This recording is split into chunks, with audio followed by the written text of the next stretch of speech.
All right, Chair, you're up.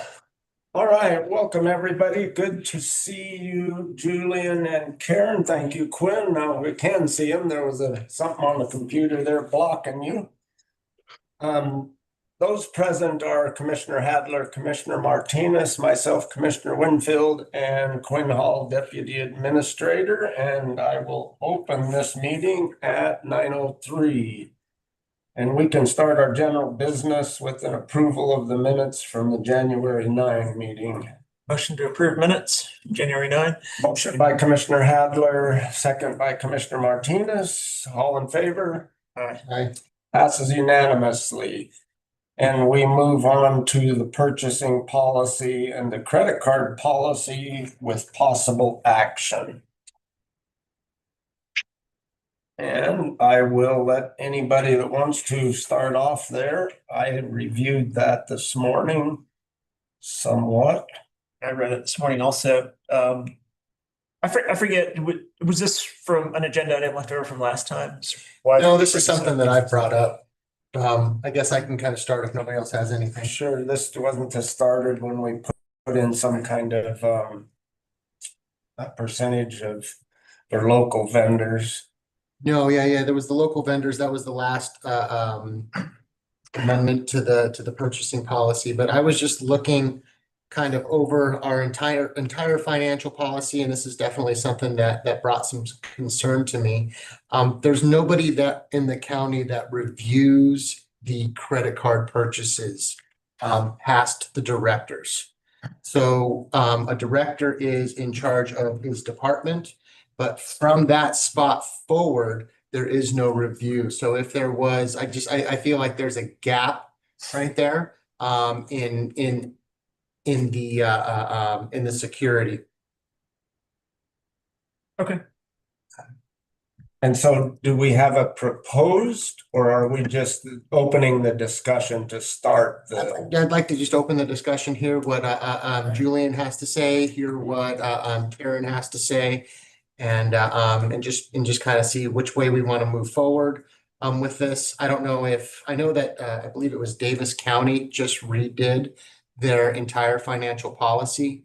And so if we're going to be looking at something like this, I don't know if we want to go ahead and update our entire financial policy that's going to mirror, the changes that have been made at the state as well, and just bring us all the way up to code, or if we want to just put maybe a stopgap on this right here.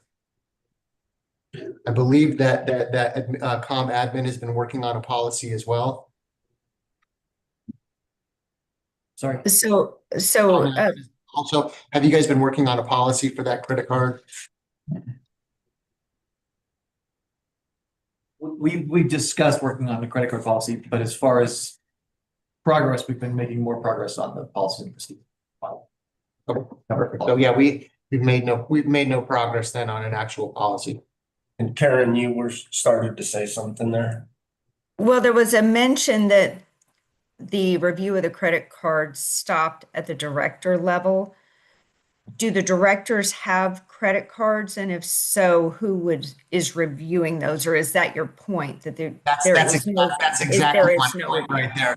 And so you have directors that have credit cards, and they're responsible for reviewing their own credit cards right there.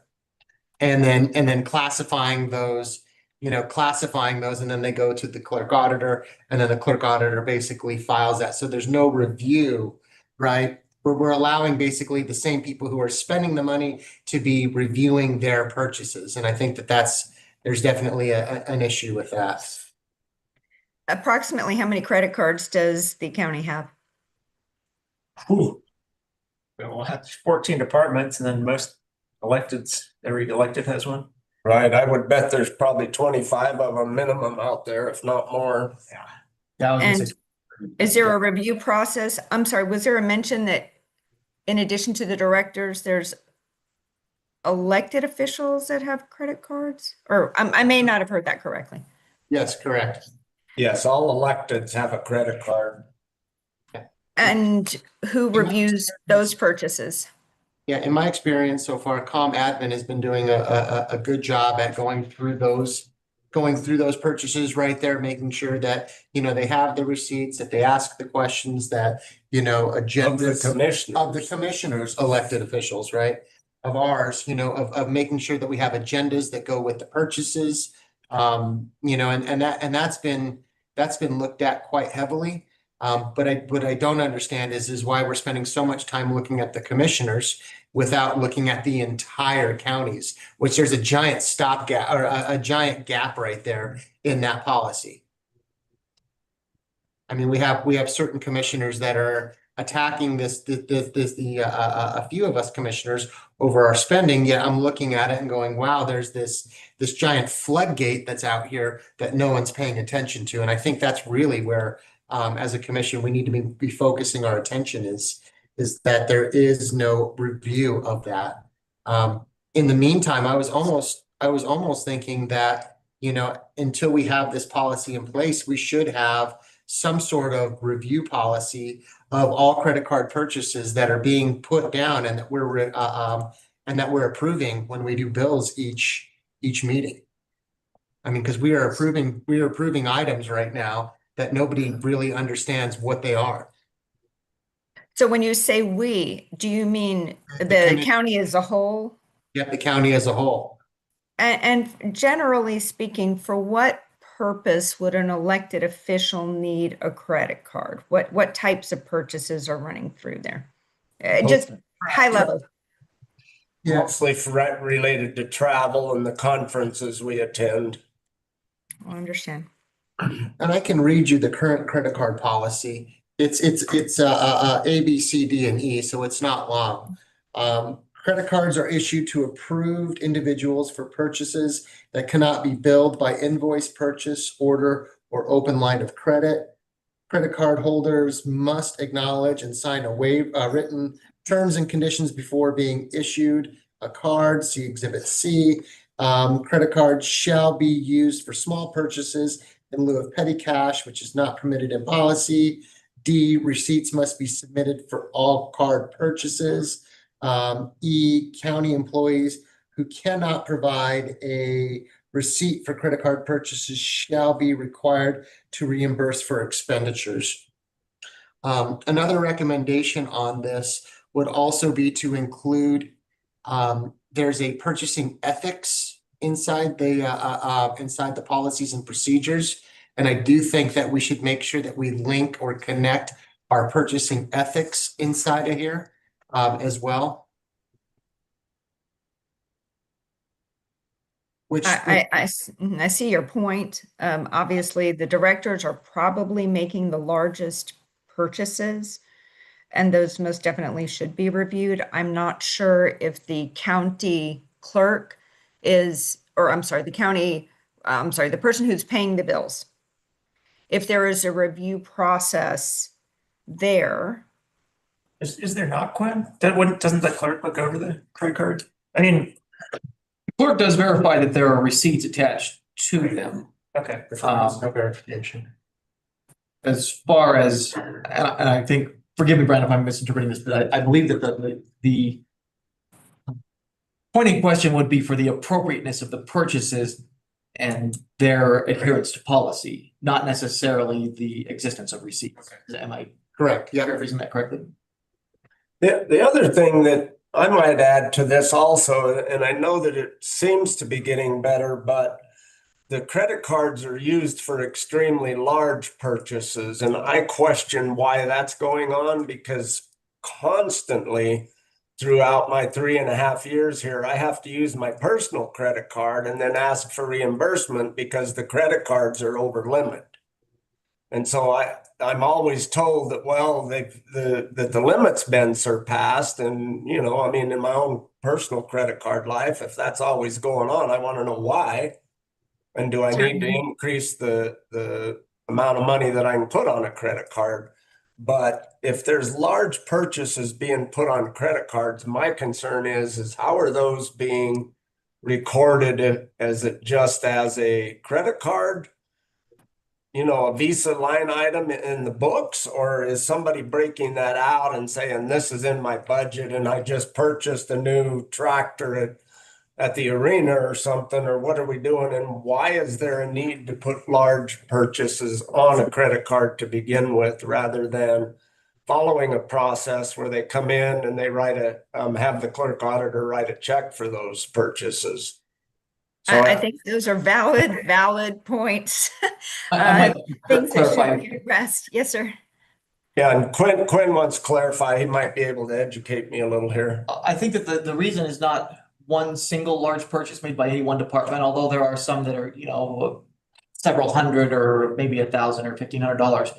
But the actual limiting factor, and my understanding, I want to check with Gabe to get back up on this, but my understanding is that it's the county's credit limit as a whole. It's not any one single. To my knowledge, I don't think anyone's putting a $7,000 or $8,000 purchase on a credit card, but it's just all of the credit cards combined make the county reach its credit level, its limit. And so Gabe, I believe, is trying to up that with the bank right now. Don't the individual credit cards have their own limit? Like I remember when Chris gave me my first credit card 5 years ago, he was like, you got a $500 limit on. Correct. Each credit card does have its limit, a specific limit, but our the county is only allowed to have, throughout all of their credit cards, there is a limit that all of those credit cards can go to, and then that's it. And so if we have a week where a lot of the county people are using credit cards all at once, even though they're smaller purchases, we reach that limit. That's the limit we're reaching. Yeah. Well, and I guess, to Brian's point, the fact that we constantly have a couple of individuals, other commissioners that are scrutinizing the travel that we do, to my knowledge, there's never been a commissioner ever accused of a travel item that's inappropriate. So to me, the focus on a commissioner's travel, yes, I think there should be oversight, and I'm glad that the administration does that. But yet we have all of these other expenditures going on, and we're not even bothering to see or check and see if they're legitimate is a huge concern for me. There typically would be I'm sorry. Go ahead. No, please, Karen. Typically, you would have purchases go through a requisition process. So anything that was over $3,000, for example, would require an approved purchase order prior to the purchase, because obviously, once a purchase is made on a credit card, it's very difficult for the county to go back and try to return or recoup that money. So the purchasing policy should have purchases of you could set a limit of 3,000 is what I'm accustomed to working with, but for the county, maybe that number is 5,000. But all of those should be running through a purchase order. And it really should be the exception that something is purchased on a credit card. Because typically, if you need small parts at a Lowe's or a Home Depot, you have a line of credit for that. And all of your utilities, telephone and electricity and all of those types of things are coming from the vendors. So I don't know why there would be a frequency of use of credit cards. And Councilman Winfield, to your point, if there are credit card purchases, those should all be line item to a particular expense line for what it is, so that it flows properly through the budget. That way you have budgetary control by purchasing line item, expense line item. Julian, is there something you wanted to jump in with? Yeah, I'm just really appreciative that you all brought this forward, because I think it is a area of risk. Even if everyone's operating with the right intention, it's easy to make mistakes. I reached out to the clerk auditor about this issue recently and confirmed a few things, just because I'm used to the US bank system, which has a lot of control over the credit cards on the back end. Zion's Bank doesn't necessarily offer that, or the county doesn't engage with that, and that's okay. So it's a much more manual process of paper statements, which works just fine, but you have to obviously use them and route them. I would say there's an opportunity here too to reconcile this with the employee handbook, which I think something is already in the works with com admin on that because there's the travel section that deals with credit cards there. I confirmed with the clerk auditor too that he does have the ability to issue temporary cards and adjust credit limits. So if you put a credit limit in policy and on each card and there were an emergency purchase, all you'd have to do is up that. And there absolutely are occasions when an emergency purchase makes sense. If there's a natural disaster and you need to buy something that you didn't plan for it, someone's in the field, they should be able to make emergency purchases of your credit cards. There's great cases for it. And Karen, I completely agree with you about credit limits with local vendors. I think the other reason to be cautious with credit cards is competitive purchasing, which is the intent often of a purchase policy to begin with. Making sure you're going through some kind of competitive process to line up who you're making purchases from, because there's a risk of favoritism, and even well-intended purchases on credit card can start to cluster around one vendor that after a number of purchases, you should really take them to competitive bid to be true to the spirit of your intent and stay out of trouble as well. So I think there's a lot here and an opportunity to bolster both the purchasing policy and then probably tie that in with the handbook so that they're both consistent. Or if I may, Yeah, go ahead, Quinn. Then I do believe our competitive purchasing policy is anything above 5,000. So, and I feel, and correct me if you guys disagree, but I think we've got pretty good compliance with that. Whenever a purchase over 5,000 comes before us, we do 3 competitive bids for anything under 50,000. If it's over 50,000, we have to go out to a request for bids. And from my end, I believe we've got pretty good compliance on that end. I would think if it's gonna go on a credit card, though, there should be a PO attached to it. I mean, it has, I don't even care if I go to the auto parts here in town for my own personal construction company, I have to give them a PO, whether it's $1 or $1,000. You know, they want to know, and so that's how we track those expenses is with the PO number. And I think if staff or electeds or anybody is purchasing on a credit card, they should have, for large items, a PO number attached to it, or such as the commissioners, we have to give a hotel room and a receipt for it and what conference we're at or what travel item that we're traveling under. So I do think that there's room to tighten this up. And the other thing that it's just kind of a standard in industry in my mind, but when I turn in my credit card receipts for a recent trip to DC, for example, I break out every one of my Uber rides and I remove the tip. Now, if that's not in our policy, how do we know when somebody's going on a trip, wherever they're going and purchasing Starbucks or Uber rides or whatever they're doing? And trust me, I like to be generous as well, but I don't think the county should be paying for my generosity at the end of my taxi ride. And so if that's not in a policy, how do we, I think we need to get it in, or we need to at least discuss it and come to some sort of an agreement there.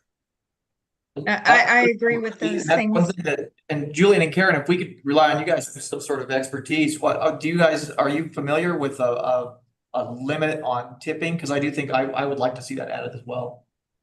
Yeah, I think you could just have a baseline, either no tips, which doesn't always work in our culture sometimes. And so if you feel like you need to have tips, you have a set amount. This is what you tip, no more. Well, and if people do tip, then rather than their credit card being carte blanche, they turn in a per diem and they get their meals and they get their travel, you know, as their Uber or taxi or whatever reimbursed, they remove that tip off of there. I mean, I'm not trying to hurt the people that deserve the tip, but that generosity shouldn't be at the taxpayer's expense. It should be at the individual that feels the benevolence to give it. You can definitely approach it that way, and I agree with Julian. It just needs to be, you need to settle on something and then put it in the policy. But I do want to just circle back to make sure we're not conflating two different concepts. So typically when a purchase order is requested, it is, by a certain amount for a certain vendor, and the approval is given to make a purchase. And then typically that would be then paid by the clerk auditor once the materials or goods have been received, the invoices have been received, it's been matched with the packing slip, and a check is issued. The purpose of the credit card generally is to buy small one-off items that are more of an immediate need. And in that case, going through the purchase order system doesn't necessarily make sense because it could take, you know, a week or two to get a purchase order processed. But if you need a set of, you know, I don't know, set of wrenches or something, then you need them now. And typically that's why there would be a credit card. But again, you may have a county charge account with Lowe's or Home Depot, whatever the box store is there. So that the credit card use is really minimized. I agree. And it, you know, after your comments and thinking through the PO, really it needs to be dealt with in the credit card policy and not requiring, as you say, a PO for every $5 or $10 or whatever charge. So I agree. And so do you think that either of you have access or something to a credit card policy that we could then bring to the commission to you know, craft it in a way that fits our needs a little bit? And go ahead, Commissioner Martinez. I don't mean to control all the talking here. No, you're just fine. And that gets back to my original point that when we started this is I don't know if it's just the credit card policy that we should look at, or if we're going to do this, if we should look at the entire financial policy and make sure that that's updated, it's up to state code, and that we're following things. The reason that I look especially at tying our handbook and that ethics policy back to the credit card policy is right now is there's nothing that says if, and even though that you know, employees have gone and signed the ethics pledge that they will, you know, make ethical purchases and that they understand this, without having it in that financial policy, I don't think that we have the teeth to actually go after people who might not be honest brokers, right? And I just want to make sure that that policy is as tight as possible, so that if there are folks that are abusing that privilege, that we do have those teeth to go after them. I think that's exactly the disciplinary enforcement mechanism in there, because again, most people are going to operate with the best of intent. There will be some mistakes, and you will occasionally have a bad operator trying to do something, and you need something to hold them accountable to. And as the credit card section of the policy states, it's right now it's pretty light. I just want to raise one more issue because Quinn, you raised a great point about using the purchase policy and the different levels. One of the risks with credit cards is, and I just have my auditor hat on, I'm not saying folks are doing this, but is order splitting, where you take a $20,000 purchase and you break it into $4,000 or $5,000 purchases to circumvent a purchase policy. And again, I'm not saying that's happening, but that's just one more reason to tighten this up and close those risks. I agree. Oh, sorry. Sorry. No, I agree with you, Julian, and we have sometimes that comes up, and usually that stops at our office. We recognize that certain times that's kind of like seen as kind of a way to make an end run around the purchasing policy. And my knowledge, the administrator's office has been pretty, we are kind of the brick wall when that happens. And if somebody says, oh, I want to try this, I'm going to try and get it for, our big one is the $49,000. So 50,000 and above is the request for bids. Right. You often have department heads that'll say, oh, I think I can bring this in at 47.5. And if we do some research and we think that that's inappropriate or not going to happen, we'll make them go out to bid. And we do that regularly. And even with the competitive bids, there's a couple of projects right now even where we've said, no, we don't think you're too close to the limit. You've got to get bids on that. So I feel like for right now, I think that we can address that and probably make it better, but it does seem to be generally working. Right. So With- rather than just a credit card policy update here, how do we start a full financial policy review and update? Where do we start that process? Can we make a distinction? And I want to be respectful of your idea here. Are we talking about the entire county's financial policy? Because I feel like that's a bigger word than the purchasing policy. And it's a much bigger word, and that's exactly what I'm talking about. And so I want to know really kind of when that was last reviewed and when that was last put together. And if we're going to start tackling something like this, I don't want to see the paper mache doll where we pull one string and next thing you know, it's like do, right? Like the macrame. I mean, if I know that Davis County has just redone their purchasing policy. I don't know if it would be wise of us to look at something like that and say, oh yeah, this was a great idea, or this now follows state code right here, and go through the whole entire financial policy. Or if we want to just kind of put, like I said, a stopgap and just do this credit card purchasing policy and then go from there. And I may be speaking out of ignorance here. I'm not sure, but I do believe that our financial policy as a county, I don't know that we've ever used that term really, because I would assume that our financial policy would be dictated by the state, and we have no financial policy other than what the state dictates. I think, And that our purchasing policy is separate. Do we have a?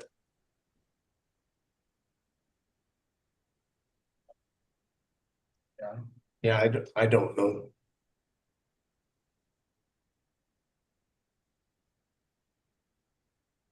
So I've been doing a little research on this. I didn't see one. The clerk auditor may have procedures. I would imagine they have some procedures, which are, obviously different than policy, but I don't know if there is a policy document that I've been able to find that exists that kind of speaks to the overarching financial strategies and policies of the county. and would that typically be something that you would expect a county to have?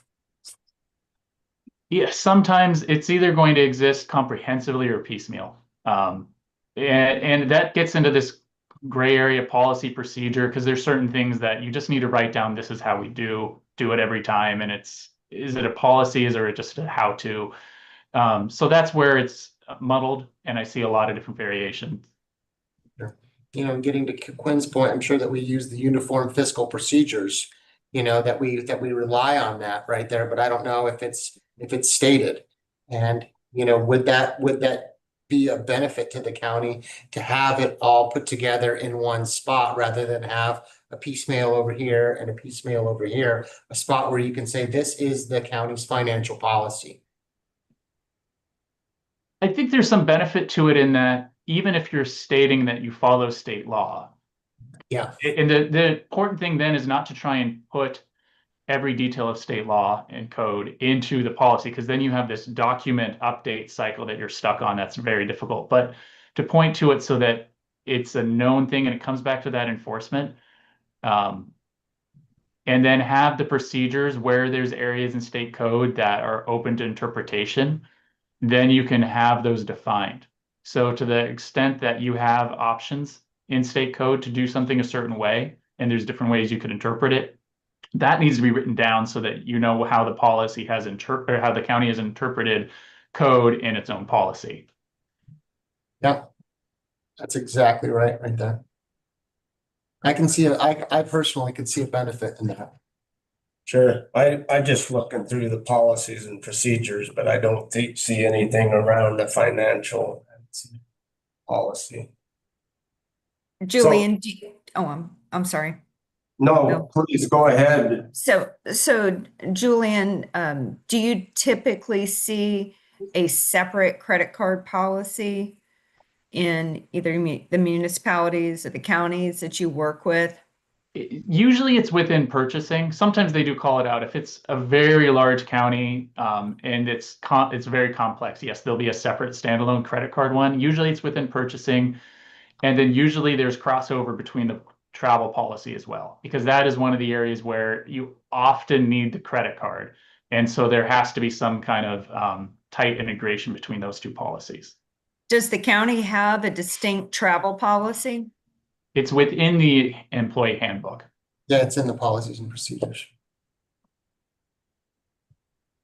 Well, you know, to address Councilmember Martinez's concerns, I think that the credit card aspect of the purchasing policy could most definitely be enhanced. And the review process could be added to that as well. And just as a side note, the credit cards can each have their own limit. So you can have, certain employees that have lower limits and certain, card holders that have higher limits for the travel. But it is easy to up those limits through a website on the fly when it's necessary. So maybe typically there's a smaller limit, and then when travel is coming up, those limits are increased. Yeah, and then I really just think what I'm also looking for is maybe a recommendation of what to do in the interim to make sure that we are reviewing those credit card purchases until there is a system in place. Especially as it goes to the directors and the other electeds. My 2 cents would be that admin, since they were going to have the most familiarity with the reasonableness of purchases, because they will understand operations on the ground. If any function is well positioned to do it with the least friction, they would have the most knowledge to really look at something and say, oh, that's not reasonable, or that is. Oh, I know they were working on this, and they'll know the details of the operation. Internal audit in many jurisdictions does an annual review, random samples. They're usually not in the, say, monthly review pipeline. They'll do and be called out to just have it, hey, we pull 30 samples or whatever the interval is, depending on the size of the organization. So that's one consideration, to have a layer where internal audit can be part of that third line of control, really, in that case. But functionally, admin might be the best position for everything to flow to. Is that something that we would need to request? Or is that something that should have been done in the past? Well, in my opinion, it's something that could be highlighted, just explained in the policy, that there's 3 tiers of review: employees, actually before employee, supervisor, director, admin. Okay, and then internal auditor sample. Yeah, and that, I mean, not to get too far ahead, but that could be in the internal audit charter, or it could be in the audit committee. The policies that we're discussing later. Okay.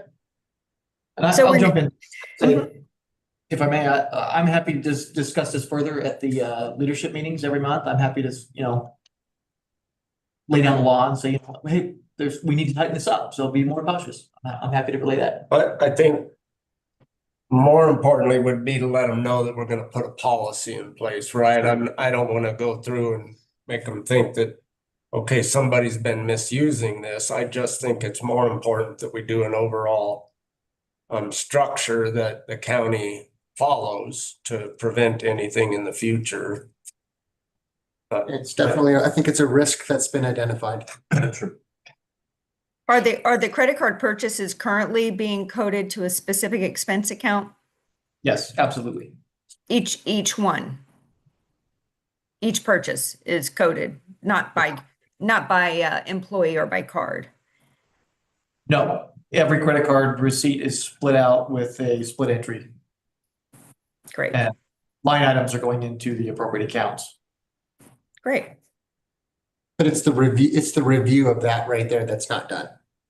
Yes, understood. But also, are there monthly financial statements that are published in any way? Because the review of the financial statements also is part of the whole review process. That way, someone would know if a budget line item is being exceeded. No, that's one of the requests that I have standing with the county clerk auditor. And small purchases, employee purchases are reviewed by a supervisor and then by a director? No, I think it's done by the director. It's coded by the director, and that's where it ends as far as the review goes. And most times it is just the director reviewing the director's own purchases. A lot of times there aren't credit cards at lower levels in that tier. Okay, great.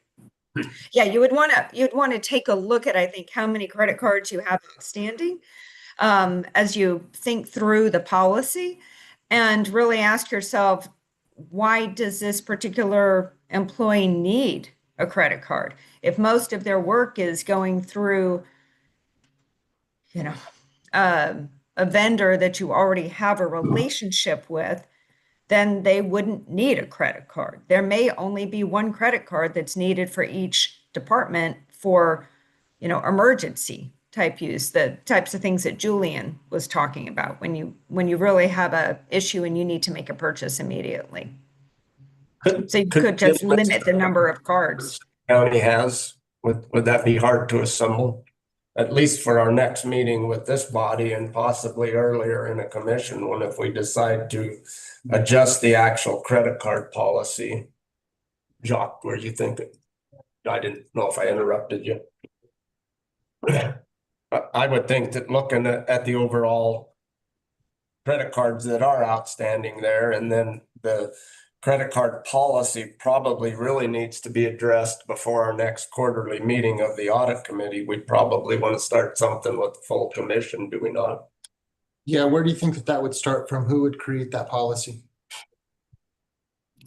Karen, who would you recommend for us to? Well, it sounds like Julian. Yeah, probably. He already has draft Other- policies. We have other, we have access to policies from municipalities. There's draft policies. You don't have to start from scratch, right? If we had something that we could review and maybe craft to our own organization, that'd be great. Yeah. I would propose if I draft something, just pass it to Karen, since we have so much expertise here. It'd be great to just collaborate on it and get one more set of eyes and pass it to the commission, to the committee. I think that's a good idea. Also, in the meantime, if there was an inventory of the credit cards made, and that, that can come straight from your billing statements. Well, not from your billing statements, but from your vendors. So you know how many cards are outstanding, what their limits are. And then it would be really nice to look at historically over the last year, what an average spend was per month or something. So you have some sense of how much these cards are really being used. At a high level, not to get too granular at this point, but in order to make decisions, I think that you need more information. Right. And just to note, this is one area when talking with the clerk auditor, that because they don't have a very robust administrative system for it. So I don't know how easy it is for them to produce. They can obviously get the inventory, but the average spends and some of that you get with some of the more sophisticated systems might not be at the tip of their fingers. And then what's the timeline would you guys look at to put this policy together? And could that come for a recommendation for once again, that we either need to just update this credit card policy, or should we look at an entire financial class? Well, I think we're drafting a policy relatively quick. It's getting everyone, getting the buy-in on it. That takes a little bit more time. I would propose to do the credit card portion of the purchasing policy first. I think that it's this interesting concept about how to unify financial policies and practices around a policy document. But I think as a stopgap measure, address the credit card. That's the most obvious, immediate thing that's at least in front of us, and then handle the bigger picture separately. I would agree with that. I think it's an easier lift to look at the credit card policy on its own. And I think that could be most impactful to the county. I don't disagree that there should be an overarching financial policy, but if this is an identified risk, and I mean, purchasing always is, then I agree with Julian. I think you're going to get the most benefit the quickest by developing a robust credit card policy. Do you think that getting it on the agenda by April 7th would be too ambitious? Is that our next meeting? I believe that's our next meeting, April 7th. Or should we look at April 21st for this? I would say the 21st, just so that we can send it to com admin and everyone can look at it and just pick it apart. Because if there is a functional hole in it, because what we don't want to do is rush something that then just has this little quirk in it that makes it really hard for everybody. We want it to work. And I think just that's why sending around the draft a little bit and getting other perspectives will help ensure that it's something that actually will get used. Because if we make it a little off, then it doesn't get implemented well. I agree with that. I don't think we want to rush this. My question is on the meetings. I have a calendar meeting on May 29th. Is there one in April that I think I'm Brian's missing? about our actual full commission. Yeah, the full meetings. commission to actually, to get this through the commission. Jerry, do you think that you would like a motion on this? Sure. Yeah, I'll go ahead and just a motion to approve Julian and Karen to provide us with a credit card purchasing policy for the April 21st meeting, and then ask that com admin provide them the number of credit cards and any other additional information that they would need to pass back and forth that draft. Then you want it to go straight to the commission and not back to the audit committee, is what you're saying, if you want it on. Yeah, correct. April 21. So it would go straight to the Yeah. I think ultimately that's where the decisions have to be made. Anyway. All right. So big picture, I think the number of credit cards, right? The users, the position, the limit of the credit card, the overall limit of the county, and then should be fairly easy to get the total bill for the last 12 months. And I'm looking for 12 months because sometimes purchases can be cyclical. You know, you may have a parks department that just explodes during the summer and then their purchases go down. But to give us a sense of overall use of the credit cards, I think a 12-month look back is reasonable. And it could be, you know, at the highest level, even if it's difficult to pull out How long you think that would take? departmental use. Would that go through Gabe? Are they the ones that issue the credit cards? Yeah. So that gives him almost a month, right? What are we today? 20th. I mean, Well, wouldn't they? yeah, I wouldn't. But they'd want those well before they. Sure, they'll need it for them. So Soon. If there's problems or there's delays, we can address that if we run into roadblocks. yeah. Okay, so I have a motion. Do I have a second, Jock? What did you shoot for on the motion? Do you say 21st. Let me read back the motion. May I? Yeah, please. Motion by Martinez to have Julian and Karen provide a policy for potential adoption on April 21st, and commission administration will provide a list of credit cards, positions, credit limits, and the total credit limit of the county. As well as the monthly total credit card purchases. So we understand the magnitude of the use of the cards. But that doesn't bind us to April 21st if it takes us longer to get that information. Correct. Okay, I'll second. All right, motion and a second. All in favor? Aye. Aye. I would, now that we've passed that, I would say that if we get something to us, I don't want to commit to force you to attend that 21st meeting. Either one of you, I don't want to dedicate your time to that if it's something that the commission just needs to work to, but I also might if it looks like after we've done some review, if we need somebody there, we might want to reach out and ask if you can attend that meeting. I know it's hard as it is, and I don't want to burden you if we don't necessarily need to. I don't know how the rest of you feel about that, but I honestly almost see the need for once they provide us with something to have a workshop, which then we approve in the actual commission meeting afterwards, because I think every commissioner will probably have ideas that need to go into the final document, and maybe a 30-minute or an hour workshop ahead of a commission meeting, but That or a Google Doc, depending on how complicated it is. that's true too. You know, we might be able to have something, be able to put it up on to Google, allow folks to make their comments, and we might be able to just handle it on the dais. Sure. Any of the above works for me. I just want to be. I don't want to see an item that ends up taking an hour and a half in a commission meeting. That's all. So, yeah.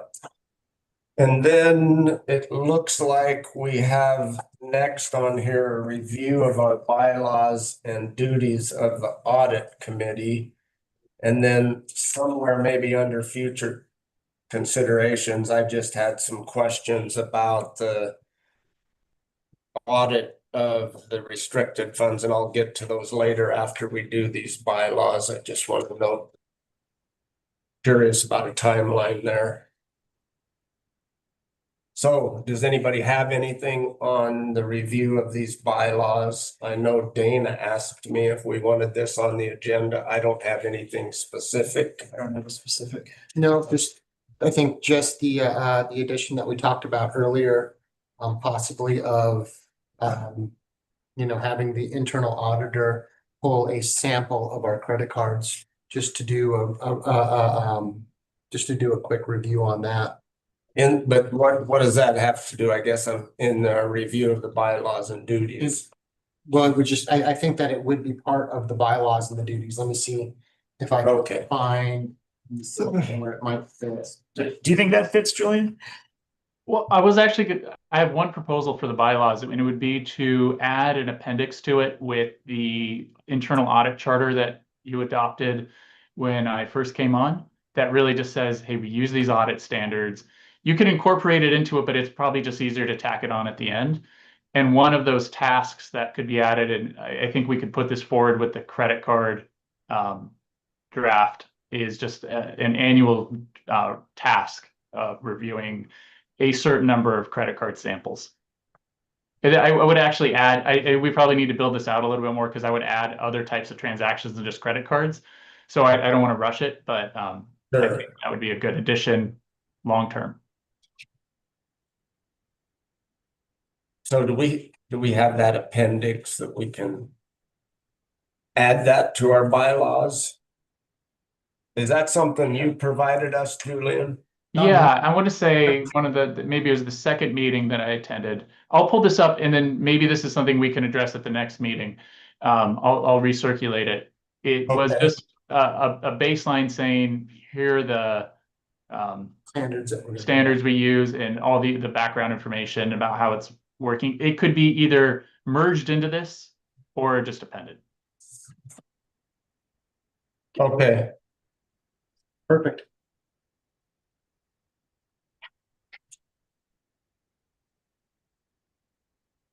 And so we would bring that to the next audit committee meeting, Correct. right? What is that? Do we have a date for this? Karen, you mentioned a date. Would you remind us what you were looking at there, just because? quite Yes, honest- yeah, absolutely. So the next meeting that I have on my calendar is May 29th, Friday. Do we have a time for that? 9. I don't have a time, but typically they're 9:30, I guess. No, and I'm just asking because it definitely is not in It's not my mine. county. It's not in my notes. That's a calendar notation, that appointment that I put on my own calendar that was not circulated by the county. Well, you're a step ahead of me. I have no problem with the 29th as I look at my calendar. How about the, Well, I think, do you mind if I just kind of side rail this just a little bit and Sure. see what is that we're gonna be required here in the next couple of months, just to make sure that we're on track? And maybe have that kind of drive when we need to have our meetings. Are sure, there any upcoming appointments, or are there any duties that this body right here needs to take in the next month to make sure that we're on track to have our audit out on time? Yeah, I think that date, as I recall, was determined based on your full council dates and then backing that up so that and the meeting on the 29th, we could review a draft of the audit. Okay, And that was, I believe, established with the auditor. But that was one of my questions as well, was how is the audit going? And have you all heard anything? Is progress being made? Are your component units complying with submitting their financial statements? Anything we should be aware of there? that's a very good question. I don't have an answer. Maybe Quinn has some sort of an update, but even if we can we find don't, that out? I think it's time that we do a very timely check-in with our component units to make sure they understand there's still a timeline that they need to meet here. Have you heard anything at all, Quinn? I know you're taking notes over there. I don't want to interrupt you. I can give you guys the date. I do have that. So our external auditors will be here for engagement at the county on site the April 13th through the 17th. Richie May will be here on site. Okay. And do you remember from that last meeting that we had with the component units, when we set the date for the component units to have their information in? Not off the top of my head, but I do believe that we asked, do we not ask Richie May to reach out to those component units and We to did. wrangle them? I forget. We did, but I think we Nicole was- also set a date that we I recommend. don't remember the date off the top of my head. I don't remember either. I remember setting the date though. Yeah. So I just wanted to just make sure that we're on time and that we're, So maybe a follow-up with Richie May. Quinn, do you think we should do that? Regarding our component units and their schedule as well, while we're asking them the question to make sure that they're still on track for the external audit being done on time. I do have another calendar date of May 15th, and that was the date that the external auditor was to provide a draft of the financial statements, and that the audit committee was going to review those on the 29th.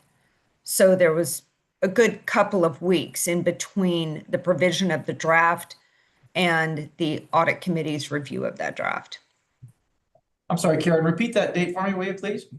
Yes, I have that as May 15th Thank you. for your external auditor, and the audit committee meeting on the 29th.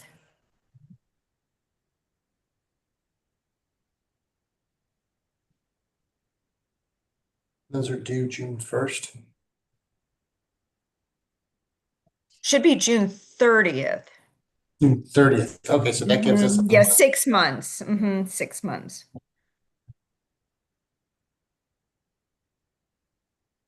I would think that we want to put out an email if we can, Quinn, to Richie May and our component units, all of them, just restating our deadlines and the commitment that we have to those being held to.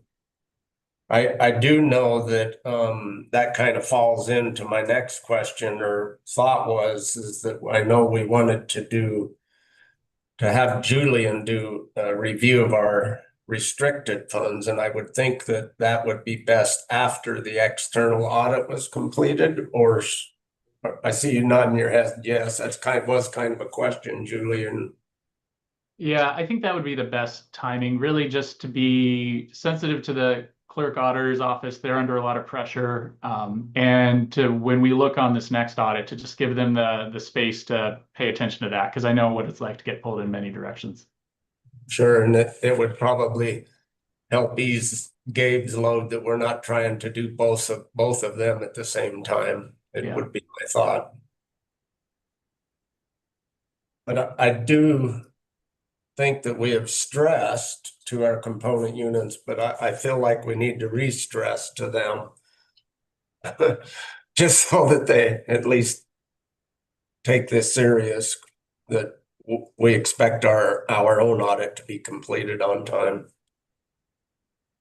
And then just getting back to the internal audit, Julian, you got access and you guys are fully operational now? We are so close. IT has been really helpful working with us. There's been some technical bugs. We've worked through every step. We've got just one more little hiccup with an update that was running through the system, but I think we're almost there. We can see records. The challenge has just been getting the reports to run, and then getting the reports to stay on our local system with all the layers of VPN.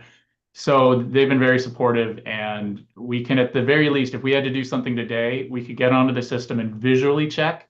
What we can't do right now is go in and run a large report and then do analysis on that report, but we're almost there. And they are continuing trying to resolve that for you then? Yes, they've been very helpful. Great.